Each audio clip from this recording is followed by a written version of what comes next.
उसके बाद एक एग्जाम फर्स्ट मेरा जो 67 था उसका क्लियर हुआ, इंटरव्यू तक गया बट वो नहीं हो पाया। हालांकि उसमें बहुत कम टाइम मैंने इन्वेस्ट किया, ऑलमोस्ट मेंस के लिए 2 महीना और प्री के लिए, क्योंकि प्री एक बार ऐसा लगा कि सब लोग बहुत एक्सपेक्ट कर रहे थे कि मेरा तो हो ही जाना है, पता नहीं शायद शक्ल से बहुत ब्रिलियंट दिखते हैं ये थोड़ा इम्पोर्टेंट होता है मेंस के लिए।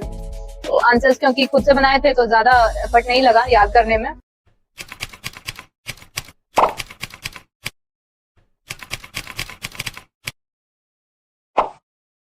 आपको क्या लगता है किसी एक नॉर्मल स्टूडेंट, आप मत बोलो ना, मैम आपको क्या लगता है, वी आर फ्रेंड्स ना। क्या, अच्छा ठीक है, तो तुमको क्या लगता है कि एक नॉर्मल स्टूडेंट, एवरेज स्टूडेंट जो फ्रेशली अटेम्प्ट करेंगे इस बार 71st बीपीएस, उनके लिए कितना टाइम रियल टाइम है कि उनको इतने टाइम में, तो अगर वो लोग ढंग से स्ट्रैटेजी प्रिपेयर करेंगे तो उनका हो जाएगा, ऐसा थोड़ा सा श्योरिटी से? अभी तो 70th हो रहा है, वो भी डिलेड है। 71st जब तक होगा तब तक तो काफी टाइम मिल जाएगा मेंस के साथ साथ प्री प्रिपेयर करने का। और प्रिपरेशन बेसिकली मेंस का ही किया जाता है। प्री ग्रेजुअली क्योंकि करंट है, पढ़ना ही है, क्वेश्चंस आने ही है, प्री में भी आने हैं, मेंस में भी आने हैं। उसके अलावा स्टैटिक पोर्शन है, आपका हिस्ट्री आएगा, एक साइंस रहता है जो प्रीलिम्स में वेटेज रखता है, साइंस का ज्यादा वेटेज नहीं है मेंस के लिए। तो प्रिपरेशन तो आपको मेंस फोकस करके ही करना है। और उसके अलावा साथ में प्री तो प्रिपेयर होता जाएगा, लास्ट के जो 1-2 महीने बचते हैं उसमें थोड़ा प्री फोकस करके कर लें तो हो जाता है उसमें आराम से। तुम बोल रहे हो कि ऐसा मेंस के लिए स्टार्ट से प्रिपेयर करते रहे ऐसा? हाँ। सो हाउ टू, मतलब ऐसा टाइम किस तरीके से अपने सब्जेक्ट्स को बांटे कि मेंस के लिए प्रिपेयर करें और उसमें मेरा प्री भी होते रहे? प्रीलिम्स के लिए तो शुरू से नहीं प्रिपेयर करना पड़ेगा, क्योंकि आपका प्रीलिम्स में क्या आएगा, हिस्ट्री का 3 मेजर सेक्शंस हैं, एक हिस्ट्री है, एक करंट है और एक साइंस का पोर्शन है। उसके अलावा 10-15 question geography, polity, economy, maths वगैरह ये सब रहता है। तो वो प्रिपरेशन के दौरान मेंस के वो प्रिपेयर होता जाएगा। हिस्ट्री तो प्रिपेयर हो ही जाना है उससे।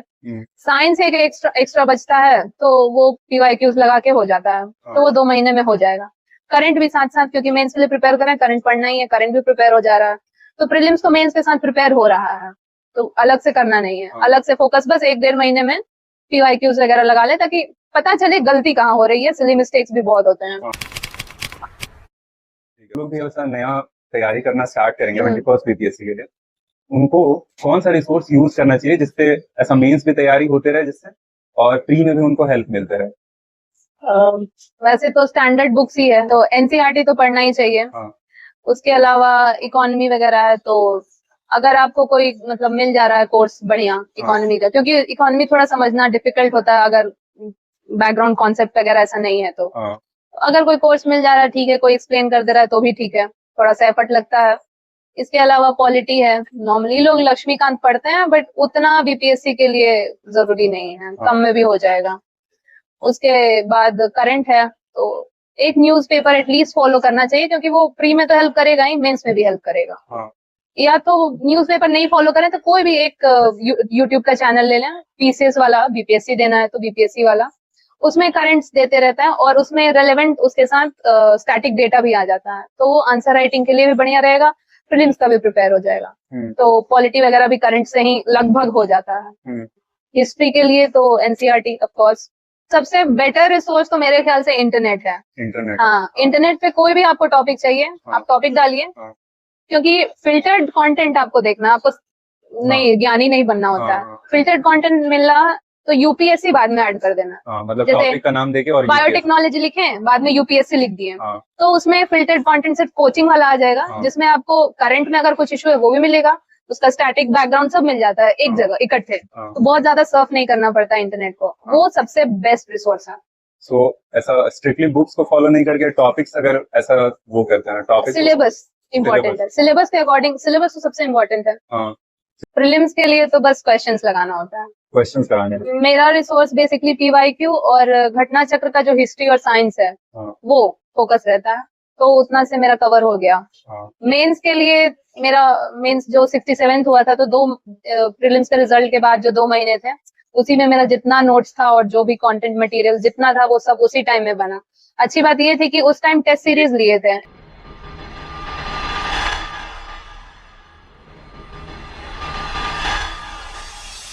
एरिया का, और मेरा पूरा प्रिपरेशन वो टेस्ट सीरीज के बेसिस पे ही हुआ। हाँ। तो जो क्वेश्चंस आते थे, आया तो ठीक है, लिखा नहीं आया तो बाद में उसका इंटरनेट से सारा मटेरियल डेटा, और खुद से नोट्स बनाने पे अच्छी बात क्या होती है कि वो डेटा याद हो जाता है, उसके लिए वापस मेहनत नहीं करनी पड़ती, थोड़ा बहुत रिविजन से हो जाता है। So, तो free खुद के- से खुद से नोट्स बनाना मेरे लिए सबसे बेनिफिशियल रहा, क्योंकि वो अभी तक याद है हमको। एक दो डेटा छोड़ दिया जाए तो कंटेंट मोस्टली याद रह जाता है। बिल्कुल, हाँ। टेस्ट तो बहुत इंपॉर्टेंट है और बहुत हेल्पफुल है। हाँ, सो कैसे टेस्ट सीरीज को अटेम्प्ट कैसे करते हैं? मेरा ऑनलाइन था, और प्रीलिम्स का मेंस के लिए टेस्ट सीरीज था, तो मेरे कभी कंप्लीट नहीं होते थे पेपर, हमेशा 2-4 क्वेश्चन रह ही जाता था। बट एग्जाम में ये था कि पेपर कंप्लीट होना चाहिए, ये थोड़ा इंपॉर्टेंट होता है मेंस हाँ। के लिए। तो आंसर्स क्योंकि खुद से बनाए थे तो ज्यादा एफर्ट नहीं लगा याद करने में, याद हो गए थे। एग्जाम के एक रात पहले लगता था सब भूल गए हैं हम। हाँ। तो क्योंकि रिटेन करना थोड़ा डिफिकल्ट लगता है, तो उसको आंसर्स को लिख लिख के रात में बैठ के 10-11 बजे तक लिख लिख के वापस सारा क्वेश्चंस को याद किया कि हाँ ठीक है, ये गवर्नर का फंक्शंस वगैरह है, ये है। तो नेक्स्ट डे लगा कि एग्जाम हॉल में बैठो, उसके बाद पेपर आने के बाद आपको नहीं पता चलता है कि आपको याद है नहीं याद है, प्रेशर है नहीं प्रेशर है, बस लिख दो। वो हाथ अपने आप चलने लगता है, लिखने की प्रैक्टिस हो जाती है आंसर्स ना, तो अपने आप पता नहीं आंसर्स लिखा जाते हैं। मेंस थोड़ा सा इस बार का टफ लगा। टफ क्या लगा, थोड़ा लेंदी हो गया था क्योंकि शॉर्ट क्वेश्चंस ऐड हो गए हैं। तो ज्यादा फोकस ये था कि एटलीस्ट पेपर मेरा कंप्लीट हो जाए, थोड़ा भी कंटेंट लिखें लेकिन सारे क्वेश्चंस में लिखें। तो आंसर राइटिंग प्रैक्टिस बहुत इंपॉर्टेंट हो गया था इस बार, क्योंकि मेरा टेस्ट सीरीज भी जो किए थे उसमें बहुत सारे क्वेश्चन, सारे जो भी टेस्ट थे सब में 3-4 क्वेश्चन तो छूट ही जा रहे थे। लग रहा था प्रेशर हो गया था थोड़ा कि पता नहीं एग्जाम में हो पाएगा या नहीं। थैंकफुली हो गया था सारा। एक पॉइंट जो मेंस के लिए इंपॉर्टेंट है, अगेन PYQs, लेकिन आंसर राइटिंग बहुत जरूरी है। प्रैक्टिस नहीं होगी तो हाथ नहीं चलता है वहां पे।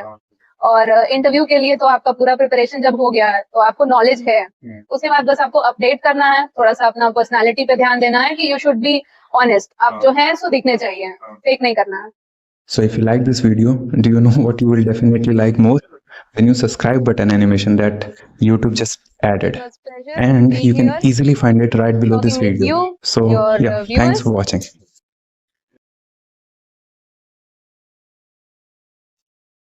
बोलो बाय। सलाम।